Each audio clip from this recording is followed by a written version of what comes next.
بدعت کی اگر آپ دو اقسام نہیں بناؤ گے، دنیا میں کوئی بھی شخص بدعت کے فتوے سے اپنے آپ کو نہیں بچا سکتا ہے۔ وہ دو اقسام کیا ہیں؟ پہلی ہے بدعت حسنہ اور دوسری ہے بدعت سیئہ۔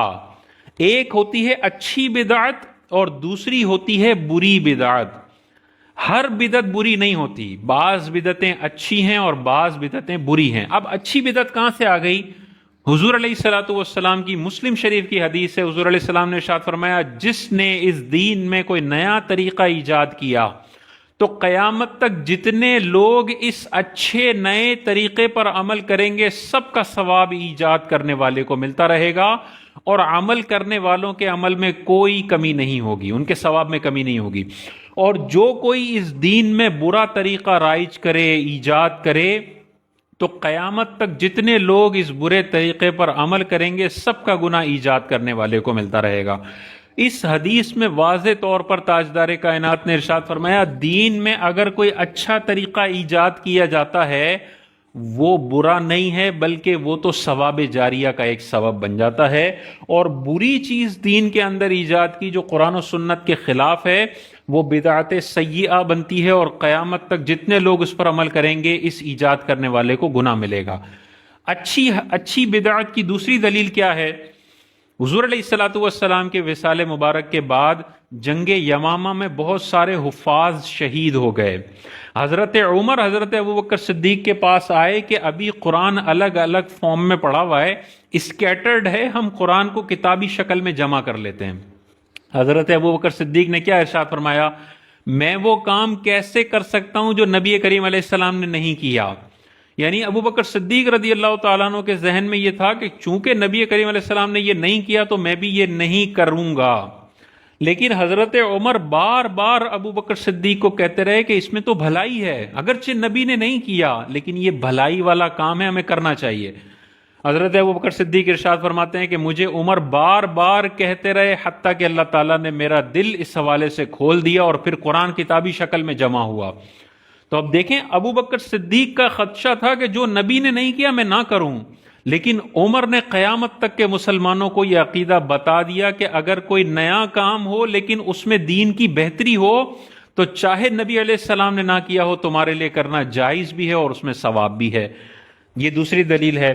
تیسری دلیل دیکھیں، حضور علیہ السلام نے 3 دن تراویح پڑھائی اور اس کے بعد تراویح ڈسکنٹینیو ہو گئی۔ حضور علیہ السلام تنہا پڑھتے تھے، باہر جماعت سے نہیں ہوئی۔ حضرت عمر کے دور میں جب حضرت عمر نے دیکھا کہ تراویح سارے صحابہ علیحدہ علیحدہ پڑھ رہے ہیں تو بخاری مسلم کی حدیثیں، حضرت عمر نے ان سارے صحابہ کو ایک امام کے پیچھے جمع کر دیا اور یوں 27 اور 30 روزہ تراویح کا آغاز ہوا جماعت کے ساتھ۔ اور اگلے دن جب حضرت عمر نے ان کو نماز پڑھتے ہوئے دیکھا تو آپ نے یہ جملہ ارشاد فرمایا، نعمت البدعۃ ھذہ، یہ تراویح کی جماعت کیا ہی اچھی بدعت ہے۔ تو حضرت عمر کے اس جملے سے ہمیں پتہ چلا دین میں اگر کوئی اچھا نیا طریقہ ایجاد کیا جائے، صحابہ کا یہ عقیدہ ہے کہ وہ بری اور جہنمی والی بدعت نہیں ہے، وہ اچھی بدعت ہے اور اس پر ثواب ملے گا۔ اب بہت سارے لوگ کہیں گے یہ تو صحابہ کا عمل تھا۔ بھائی صحابہ کا عمل تھا تو صحابہ کو نبی کریم علیہ السلام نے دین میں ایجادات کرنے کی اجازت تھوڑی دی تھی، انہیں ہی منع فرمایا تھا کلو بدعت ضلالہ، ہر بدعت گمراہی ہے اور دین میں نئی چیزیں ایجاد نہیں کرنی۔ لیکن انہوں نے اس کے باوجود بھی جو اچھی چیزیں تھی وہ دین میں ایجاد کی ہیں۔ معلوم ہوا نبی کریم علیہ السلام نے جو منع فرمایا تھا وہ بری بدعتوں سے منع فرمایا تھا، اچھے طریقے تو ہمیں قیامت تک ضرورت پڑتی رہے گی دین کو ترقی دینے کے لیے ایجاد کرنا۔ اور یہ جو آپ نئی بدعتیں کر رہے ہیں یہ آپ کے حساب سے موجودہ دور کی ضرورت ہے۔ تو یار اتنی ساری چیزیں تم نے نئی ایجاد کر لی، کوئی جہنمی نہیں ہوا۔ ہم 12 دنوں میں حضور علیہ الصلوۃ والسلام پر نعت پڑھ دیں یا ممبر پر بیٹھ کر حضور کے فضائل امت کو سنائے جائیں، اس پہ جہنمی ہونے کا فتویٰ لگایا جاتا ہے۔ جو بندہ میلاد پر حرام کے نام کا فتویٰ لگانے کی آڑ میں کہتا ہے یہ 12 دنوں میں درود کی محفلیں حرام ہیں، سیرت کے بیانات حرام ہیں، فضائل و کمالات کا بیان حرام ہے اور نعت پڑھنا حرام ہے، وہ اللہ تبارک و تعالیٰ کی شریعت میں افترا کرنے والا ہے۔ جب اللہ نے درود کو 365 دن حلال کیا ہے، کسی کی کیا مجال کے 12 دن کے لیے اس کو حرام کر دے۔ ہم کہتے ہیں باقی دنوں میں آپ درود شریف پڑھ رہے ہیں، پڑھیں، ان 12 دنوں میں ان درود کی کثرت میں اضافہ کر دیں۔ ساری زندگی آپ سیرت کے واقعات سن رہے ہیں، ان 12 دنوں میں سیرت کے بیانات میں اضافہ کر دیا جائے. ساری زندگی فضائل و کمالات سنتے ہیں، ان 12 دنوں میں فضائل و کمالات کے بیانات میں اضافہ کر دیا جائے. تو اضافہ کرنا درود شریف میں یہ تو کوئی مسئلے والی بات نہیں. اگر اس پہ ہم نے میلاد کا ٹائٹل دے دیا تو اس ٹائٹل کے تحت جو بھی کریں گے وہ حرام ہو جائے گا. یعنی قرآن بھی پڑھیں گے تب بھی حرام ہے؟ نہیں. کوئی بھی دنیا کا مفتی یہ نہیں کہہ سکتا کہ 12 ربیع الاول کو درود پڑھنا حرام ہے، قرآن پڑھنا حرام ہے، لیکن میلاد کے حرام ہونے پہ سب کو فتویٰ یاد آ جاتا ہے. تو یہ شریعت میں افتراء ہے اور غلط ہے. بعض لوگ کہتے ہیں کہ دیکھو میلاد کے نام پہ یہ لوگ ناچ گانا کرتے ہیں، عورت مردوں کا اختلاط کرتے ہیں، نمازیں قضا کرتے ہیں. دیکھو یہ میلاد میں یہ کام ہوتا ہے. تو غلط چیزیں دکھا کے پھر میلاد منانے والوں کو بدنام کیا جاتا ہے. یہ جو چیزیں ہیں ہمارے علماء نے ہمیشہ سے اس کو حرام قرار دیا ہے. میلاد کے نام پہ ناچ گانا حرام، میلاد کے نام پہ کھانے کی بے حرمتی حرام، میلاد کے نام پہ عورتوں مردوں کا اختلاط حرام، میلاد کے نام پہ عورتوں کا اسپیکر پر نعت پڑھنا اور مردوں تک آواز پہنچنا حرام. یہ ساری چیزیں حرام ہیں. میلاد کی محافل میں ایسے شرکت کرنا کہ نمازیں قضا ہو جائیں، جلوسوں میں ایسے شرکت کرنا کہ نمازیں قضا ہو جائیں، یہ سب حرام ہے. اس کی کبھی اجازت نہیں دی گئی. میلاد جو مسلمان سنی صحیح العقیدہ مناتے ہیں اس میں کرتے کیا ہیں؟ علماء نے کس چیز کی اجازت دی ہے؟ حضور کا ذکر خیر ہوگا، درود کی کثرت ہوگی، فضائل کی کثرت ہوگی. یار یہ تو پورا سال بندہ کرے تو اس کی خوش نصیبی ہے. 12 دنوں میں یہ مسلمان اگر زیادہ کر رہے ہیں تو تمہیں کیوں پیٹ میں اتنا مروڑ آتا ہے اور تم ان پر جہنمی ہونے کا فتویٰ لگاتے ہو؟ اپنی اتنی ساری بدعتیں تم نے حلال کی ہوئی ہیں. یہ ہماری بھی کچھ چیزیں ہیں، ان کو قبول کرنے کا تھوڑا سا ظرف انسان کو رکھنا چاہیے. ہاں جہاں پہ غلط ہو رہا ہے اس کو آپ بھی حرام بولے، ہم بھی حرام بولیں گے. ہم نے کبھی اس کی حوصلہ افزائی نہیں کی. لیکن آپ غلط چیزوں کو آڑ بنا کر درود کو حرام کرو، نعت شریف کو حرام کرو، فضائل پر مشتمل آیات پڑھنے کو مسجد سے حرام ہونے کے فتوے جاری کرو، یہ کبھی بھی برداشت نہیں کیا جائے گا اور یہ سخت ناجائز اور شریعت پر افتراء ہے. 3 روزہ اجتماع ہوتا ہے.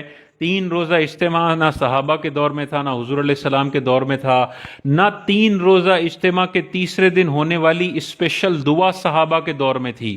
تو لاکھوں لوگ اس دعا میں شرکت کے لیے جا رہے ہوتے ہیں. پوچھا جائے ابو بکر کے دور میں یہ اتنی مرتبہ اپریل کا مہینہ آیا، جون کا مہینہ آیا، کبھی بھی 3 روزہ اجتماع کی دعا نہیں ہوئی.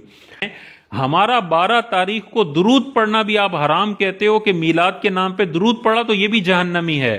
اور خود ہر سال 3 روزہ اجتماع میں تیسرے دن بڑی اسپیشل دعا کرواتے ہو اور وہ دین میں ایجاد نہیں ہے. ہمارا درود دین میں ایجاد ہو گیا، تمہاری دعا دین میں ایجاد نہیں ہے. یہ ڈبل سٹینڈرڈ ہے. اسی طرح دیں گے ختم نبوت کا ہر سال جلسہ ہوتا ہے.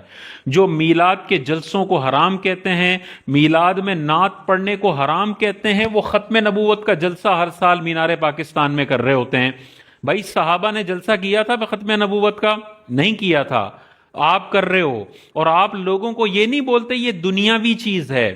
آپ بولتے ہو حضور علیہ السلام کی ختم نبوت کے لیے نکلنا تو دین کی بڑی بڑی چیزوں میں سے ایک ہے. جلسے میں آؤ گے تمہیں ثواب ملے گا، جلسے میں آؤ گے ہم نعت پڑھیں گے تمہیں ثواب ملے گا، ہم درود پڑھیں گے تمہیں ثواب ملے گا، ہم حضور کی ختم نبوت بیان کریں گے تمہیں ثواب ملے گا. اس پورے جلسے میں بے شمار ثواب تم کہہ رہے ہو. معلوم یہ ہوا یہ جلسہ تم نے دنیاوی نہیں دینی کام رکھا ہے. تو ہمارا 12 ربیع الاول کو حضور کی محافل کر کے درود شریف پڑھنے کو تم حرام کہہ رہے ہو اور ختم نبوت کا جلسہ تمہارے نزدیک بالکل جائز ہے. فرق کیا ہے؟ جو میلاد کو حرام کہتے ہیں وہ حضرت ابو بکر صدیق کا دن مناتے ہیں، حضرت عمر کا دن مناتے ہیں. حالانکہ حضرت عمر نے، حضرت ابو بکر نے اپنا دن کبھی بھی نہیں منایا، نہ حضور علیہ السلام نے منایا. یہ مناتے ہیں. ہمارے میلاد کے جلسے میں درود اور نعت پڑھنے پہ بھی بدعتی اور جہنمی کے فتوے لگاتے ہیں اور خود صحابہ کانفرنس کے نام پر جلسہ کریں، عظمت صحابہ کے نام پہ بڑی بڑی ریلیاں نکالیں جو صحابہ نے نہیں نکالی تھیں، تو اپنے اوپر بدعت کا فتویٰ نہیں لگاتے. اور یہ کبھی بھی نہیں کہیں گے کہ ابو بکر صدیق کے لیے جو جلسہ نکالا یہ دنیاوی چیز ہے. سب کہیں گے دینی چیز ہے. بھائی صحابہ کے حوالے سے عقائد کی حفاظت کے لیے جو کام کیا جائے وہ تو دینی چیز ہے. صحابہ نے یہ کام نہیں کیا، تم کر رہے ہو، دین میں نیا اضافہ کر رہے ہو، لیکن تم پہ بدعت کا فتویٰ نہیں لگ رہا.